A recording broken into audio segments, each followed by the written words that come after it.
If you ever find yourself wondering how betrayal feels, let me save you the time. It's less like a thunderclap and more like a slow leak. A hiss of air you don't hear until the tire's flat.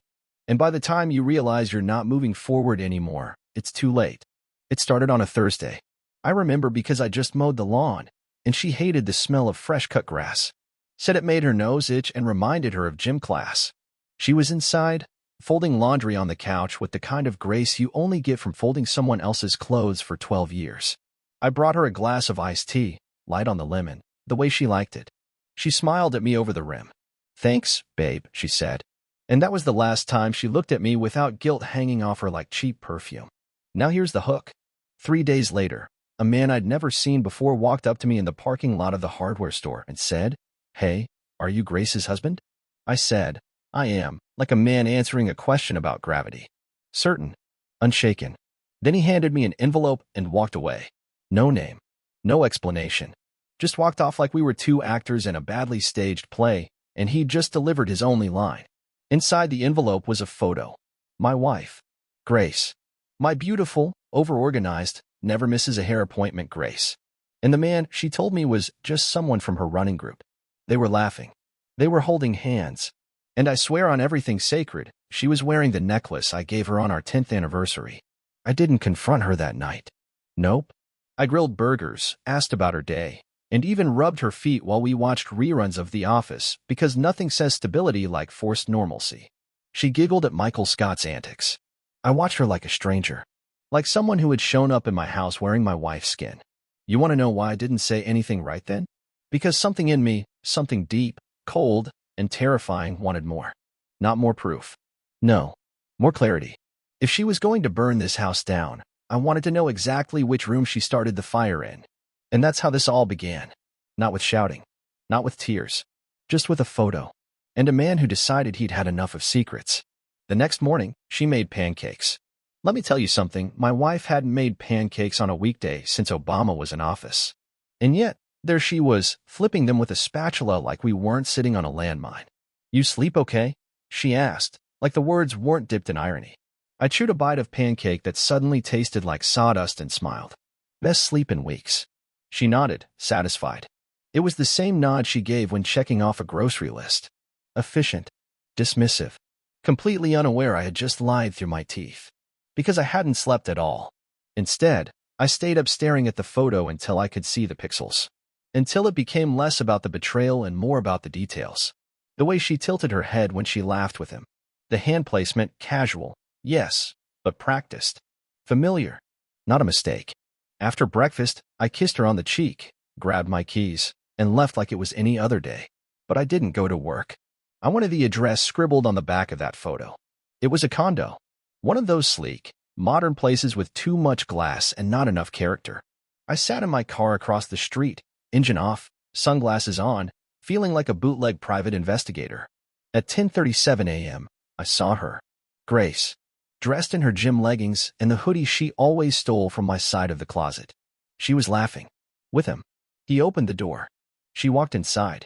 No hesitation. That was when the world stopped pretending. I waited 45 minutes, just long enough to hate myself for knowing exactly what was going on without seeing it. Then I went home. Made the bed. Paid the water bill. Vacuumed the hallway. You'd be surprised how easy it is to pretend everything's fine when your entire reality's been shot in the spine. And then that night, she came home, dropped her gym bag, and gave me a kiss. But here's the kicker, she smelled like sandalwood. Not her perfume. His. That's when I knew I wasn't crazy. And more importantly, I wasn't going to ask for the truth anymore. I was going to take it. The next 3 days were peaceful. You know, if you consider sleeping next to a traitor peaceful. She started being more affectionate. Texted me during the day. Thinking of you, red heart kind of stuff. She even brought home my favorite cookies, like the guilt had finally sprouted into action. And I played along. Oh boy, did I play. Smiles. Soft laughter. Love you too. I even downloaded a new romantic playlist on Spotify. That's how deep into the character I went. But behind those smiles, I was building something. Something quiet. Something calculated. I bought a notebook. Not a digital one, paper. Old school. Every time she left the house, I wrote down her exit time, her excuse, what she wore, how she looked. I noted when she didn't answer texts. When she came back smelling like hotel soap instead of our lavender body wash. When she said she was going to yoga, but her mat never left the trunk. You learn things in the quiet. About her. About yourself. For instance, betrayal doesn't make you emotional. It makes you analytical. Like your heart files for early retirement and your brain starts running the company. And then came the night she slipped. We were watching TV. Some drama she liked. Lots of brooding and British accents. Her phone buzzed. She checked it, smiled. But what she didn't notice was the reflection in the mirror behind her. His name flashed. Can't stop thinking about you. It was 1 second. Maybe less. But it was enough. I leaned back on the couch. Kept my face blank. You okay? She asked, eyes still glued to the screen. Perfect, I said. And I meant it. Because that's when the storm inside me went from swirling to focused. Like a hurricane realizing it only needs to destroy one house. They say when a man snaps, there's a crack you can hear. But I didn't crack. I settled. Like ice before it breaks, quiet and cold. After seeing his name flash across her screen, I knew I couldn't play dumb forever. But I also knew I wasn't going to yell, or cry, or ask her why she did it. No, I was going to build my exit. Brick by brick. First thing I did, started separating our lives. Digitally. Quietly. I created a new bank account in a different bank across town. Small savings at first, just enough to not raise red flags. Grocery money, gas money. But each week, I added more. The trick wasn't hiding it. The trick was doing it so plainly she wouldn't notice. Next, I started scanning documents. Titles, tax forms, insurance policies. You know, all the stuff you don't think about until someone's trying to take half of it. I emailed them to myself, then to a secure backup she didn't know existed. All while she told me she loved me with those same lips she used to whisper to him. We still slept in the same bed. Funny thing about betrayal, it doesn't always sleep in the guest room. Sometimes it crawls into bed with you wearing your wife's face. I watched her differently now. Not like a man in love. Not even like a man betrayed. Like a chess player watching his opponent waste moves. Because every, I love you, she fed me was another lie I'd use against her. She didn't know I knew. And that was my weapon. And then came the photo. Not from the mystery man this time. No strangers in parking lots. This one came from Grace's sister. Oddly enough, it was meant to be innocent. She texted me. Look at these two troublemakers faced with tears of joy. It was a shot from a rooftop bar. Grace. Him. Their arms a little too close. His hand resting on the small of her back, like it had been there before and found its way home. I didn't respond. Didn't need to. Because while everyone else was busy playing pretend, I was finally playing for real. That night, I went into the garage and opened the old safe behind the tool bench. Inside, a copy of our prenup. Dusty. Mostly forgotten. But still legally binding. And the best part? It had a clause. Infidelity nullifies claims on shared assets. She must have forgotten about that part. But I didn't. The next morning, she kissed me goodbye before heading off to Pilates. Said she'd be back by lunch. I told her, take your time. And she did. Because her lunch turned into dinner. And her dinner turned into an excuse about car trouble. And I smiled through it all like a man who hadn't already tracked her location through the car's app and watched her spend 4 hours at a hotel that definitely didn't have yoga mats. So I did something simple. Clean even. I ordered her favorite pizza, had it delivered to the house. Then I drove to the hotel, walked right in, and left it with the front desk. Room 419. When she opened that door and saw a pizza box with her name on it, she'd know. I wanted her to know, but not fully, just enough to make her sweat. A breadcrumb, a warning shot, because I wasn't finished yet. Back at home, I began phase 2. I printed everything, texts I'd mirrored from her phone, timestamps, receipts, and even that rooftop photo. Slid them into a folder labeled Grace's Choices. Then I placed it in her nightstand. Top drawer. Couldn't miss it. She came home 2 hours later, mascara just slightly smudged, smelling like citrus and panic. Sorry I'm late, she said. Crazy night. I kissed her on the forehead and said, we all have our secrets. She froze for a second, just long enough. But still, she said nothing. And I respected that. Because I was giving her a chance to come clean. To say anything. Even a bad lie. She didn't. And that's how I knew she wouldn't stop. The next weekend, I packed a small bag and told her I needed to visit my brother. Guy stuff, I said. Burgers and poker. She smiled like she bought it. Wish me luck. Even joked, don't lose the house. And oh, the irony. Because I wasn't visiting my brother. I was meeting with a lawyer. A good one. One who specialized in exits like mine. Strategic. Silent. Surgical. We drafted the papers right there. I handed over the folder, and he didn't even flinch. Said it was one of the cleanest betrayal cases he'd seen. Do you want to hit her hard or just walk away? I looked at him and said, I want her to feel it. Not just lose something. Understand it. He nodded. Then we'll wait. Let her hang herself with the silence. And we did. For 2 more weeks, I let her keep lying. Keep texting him. Keep sneaking out like I hadn't counted every one of her steps. Until the morning came when the silence broke itself. I walked into the kitchen. She was scrolling her phone. I said, I'm going to need you to be home tonight. She looked up, suspicious. Why? Just be home. Please. She nodded, a flicker of something unsure in her eyes. That night, I walked in holding a single manila envelope. Placed it on the dining table. Sat across from her. She stared at it. Didn't touch it. What's this? She asked. Everything you think you've been hiding, I said.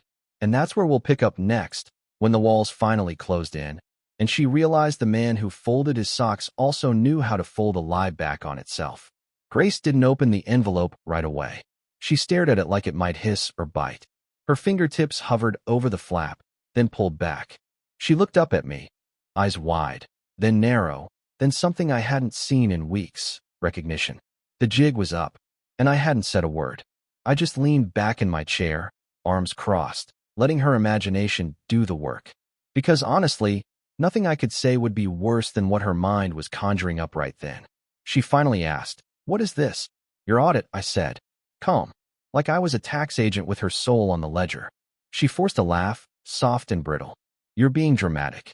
No, dramatic would be showing this to your parents, or our friends, or your yoga group that doesn't actually do yoga. The smile vanished. That's when she opened it. The folder unfolded like a crime scene. Photos, texts, receipts, all of it. I watched her eyes flick across each page, fast at first, then slower, like the weight of it was sinking in. Her mouth opened once, twice. Nothing came out. When she hit the picture of the hotel pizza box, her hand jerked back like it was radioactive. Why? She whispered. Not defensive, not angry, just dazed. You tell me, I said. You're the one who scheduled a double life. She shook her head slowly, then faster. It wasn't like that. Then tell me what it was like, I said, tapping the photo of her with him, the one where her fingers were curled around his elbow like they belonged there.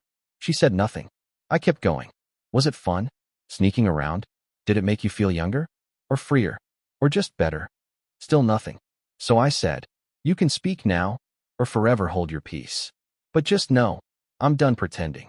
She finally found her voice. Quiet. Cracked. I didn't mean to fall for him. I blinked. You mean you tripped? That got a flinch. Good. Because here's the truth. Sarcasm is mercy when the other option is screaming. She started crying then. Big, sloppy tears, the kind designed to pull empathy from a man too exhausted to offer any. But here's the kicker. I didn't feel a thing. No rage. No sorrow. Just clarity. You humiliated me, I said. And not with the cheating. With the lies. With the pretending. With the I love yous that you handed out like coupons while you were kissing someone else's neck. I was confused, she said between sobs. I stood up. And I was committed. That was our difference. She followed me as I walked into the living room. I want to fix this, she said. I laughed, genuinely this time. You want to fix this? Grace, you replaced us with options.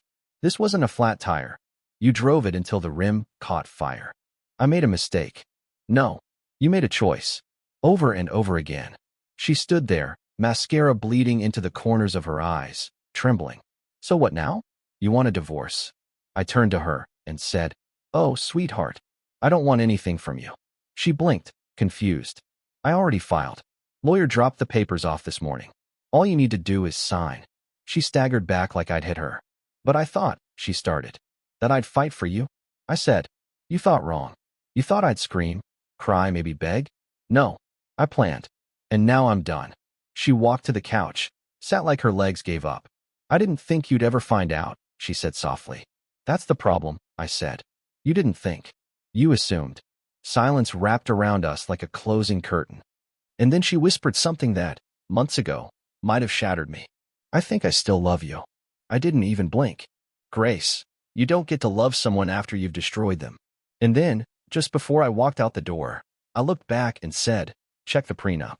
She did. I know, because I watched her through the kitchen window.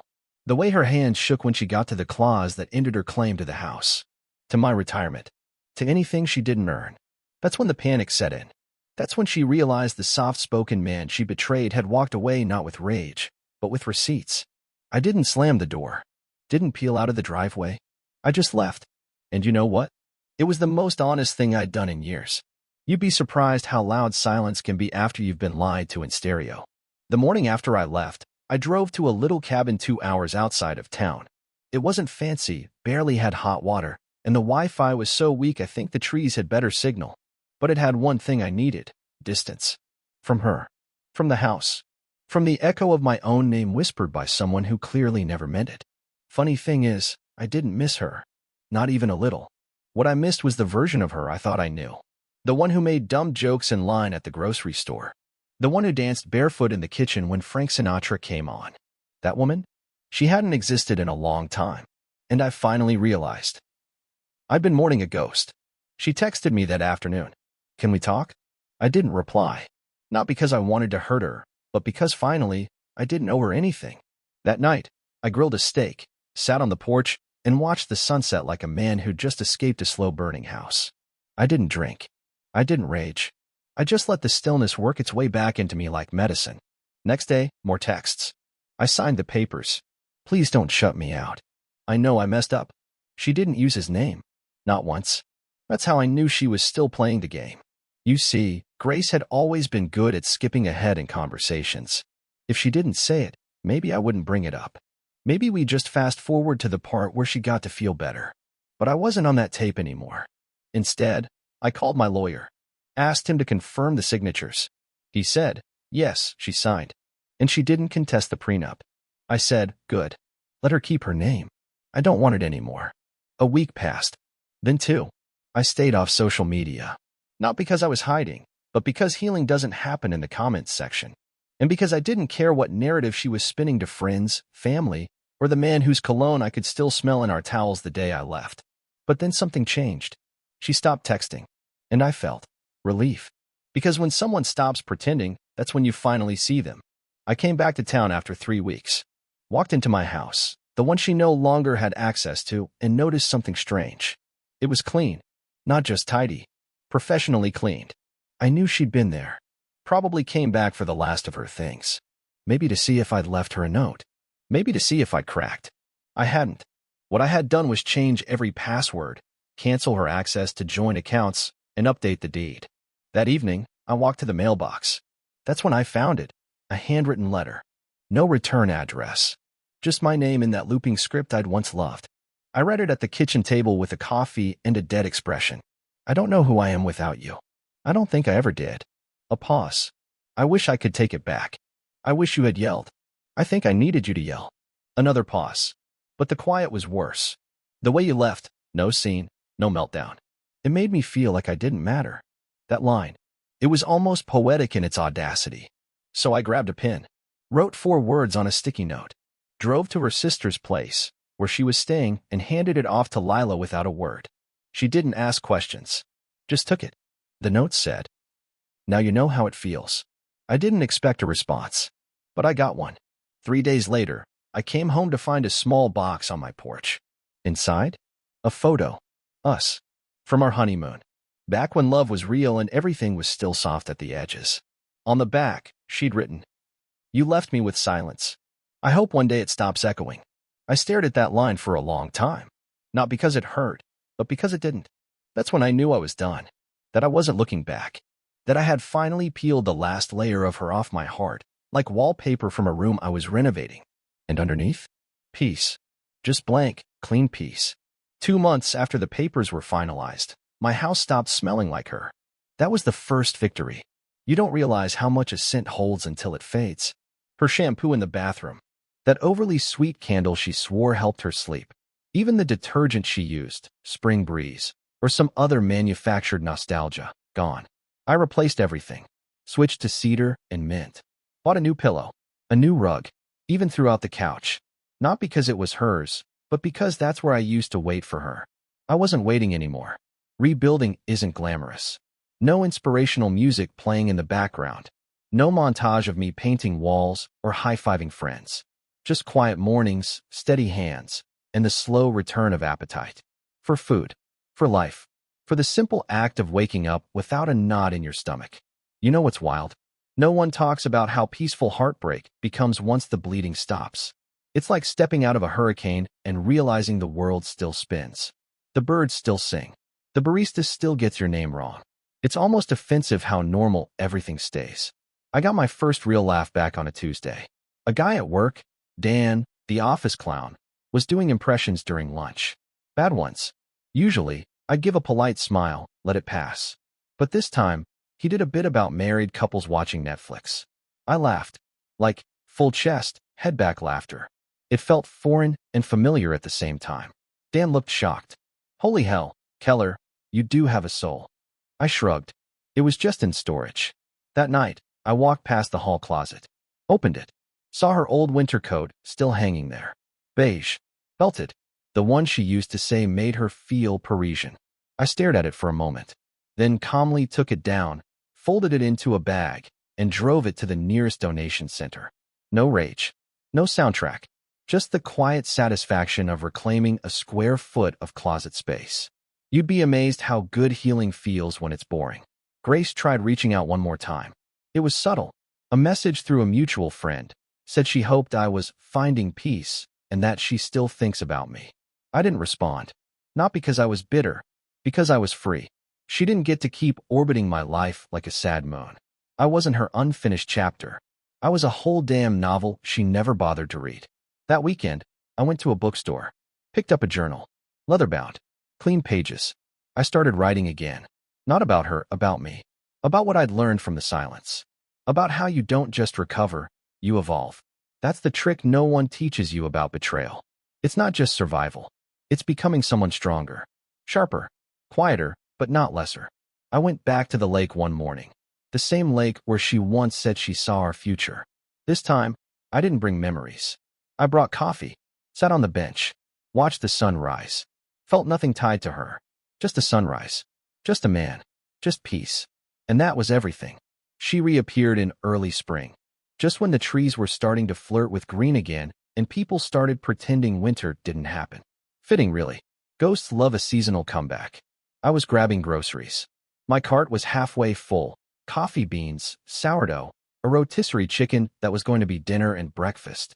I turned the corner near the frozen peas, and there she was, Grace, aisle 4, holding a bag of kale like it owed her money. She looked up, eyes locked. Her lips parted like they were trying to spell my name, but couldn't find the vowels. I gave her a nod. Not warm, not cruel, just acknowledgement. Hi, she said, voice soft, like the first word of a conversation she hoped would last. Hey, I replied. She looked older, and not in the way mirrors reveal. In the way life does. Hair pulled back, eyes that scanned my face like she was still trying to memorize me. But I wasn't a face in her story anymore. I was a plot twist she didn't recover from. You look good, she said. I feel good, I answered. There was a pause. One of those long ones people write about in novels. Then, can we maybe talk sometime? I raised an eyebrow. About what? Her mouth opened, but no words came out. Exactly, I said and walked away. The frozen peas went on sale that week, by the way, just in case you're wondering what justice looks like in real life. That grocery store run triggered the next phase, her regret tour. It started with emails, then voicemails. I ignored them, not out of pettiness, out of progress. One voicemail caught my attention, though, not because of what she said, but what she didn't. I saw you, and I realized I lost something real, not because of what you had, but because of what you were. I don't even recognize myself anymore. That was her truth, and mine. I didn't need her recognition. I'd already built a new foundation, one made of concrete instead of promises. I didn't call her back. Instead, I booked a trip, 3 days in the mountains, no signal, no distractions. Just the smell of pine and the feeling of being truly unreachable. When I came home, I changed my number. Freedom tastes like clean air and unanswered calls. And now, the part you were waiting for, the violent revenge. Or at least, the revenge that left a scar. No fists. No shouting. Just a legacy she couldn't rewrite. See, before she walked out on our marriage, she walked out on something else. Our nonprofit. A little thing we built together helping underprivileged kids get books and tutoring. When we split, she assumed I'd drop it. Like it was sentimental. Like it wouldn't matter without her. But I doubled down. I rebranded it. Took her name off everything. Made it stronger. Leaner. More focused. We got funding from a corporate sponsor she used to court for months. I named the next scholarship after my mother. Not her. When the local paper ran the story, they interviewed me in front of our old office, now my office. She saw it. I know because she emailed again. Said, that was supposed to be ours. I replied with the first sentence I'd sent her in months. You chose a spark. I chose to build a fire. And that was it. The curtain fell. The story ended. No raised voice. No police report. No final confrontation. Just a man standing tall in the ashes of what she burned. Wiser, quieter, unbreakable. Because in the end, she lost a man who would have walked through fire for her. And I lost someone who lit the match.